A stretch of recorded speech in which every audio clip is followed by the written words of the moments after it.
2 fevral. Baroat kechasi ekanligini bilasizmi? Baroat degani poklanish, ozod bo'lish degani. Ya'ni gunohlardan poklanishdir. Chunki bu kechada Alloh taolo mo'min bandalarni gunohlardan poklab, do'zaxdan ozod qiladi. Inson umri rizqlari taqdir qilinadi, ya'ni belgilanadi.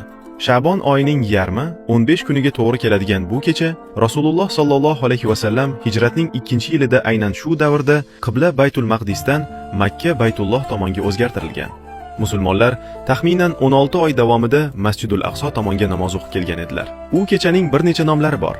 Poklanish kechasi, duo kechasi, taqdir kechasi, ijobat kechasi, muborak kecha, shafoat kechasi, mag'firat kechasi, kafforat kechasi va do'zaxdan ozod bo'lish kechasidir. Farishtalarning osmonda 2 bayram kechasi bor. Xuddi musulmonlarning yer yuzida 2 bayram kuni, Ramazon va Qurbon hayiti bo'lgani kabi. Farishtalarning bayrami Baroat va Qadr kechasidir. Shu sababli Sha'bon oyining o'rtasi farishtalar bayrami kechasi deb ham ataladi. Bu kechani qo'ldan boy bermay foydalanib qolishlik lozimdir. Kunduzlari roza, kechalari namoz, zikr, istig'for, salovat, tilovat bilan o'tkazaylik. Kim ham gunohlari kechirilishini, umri va rizqi yaxshi tomonga burilishini va do'zaxdan ozod bo'lishini istamaydi. Bu kunni Baroat kechasi sanasini faqat yaxshilikni ravo ko'rgan insoningizga jo'natib qo'ying.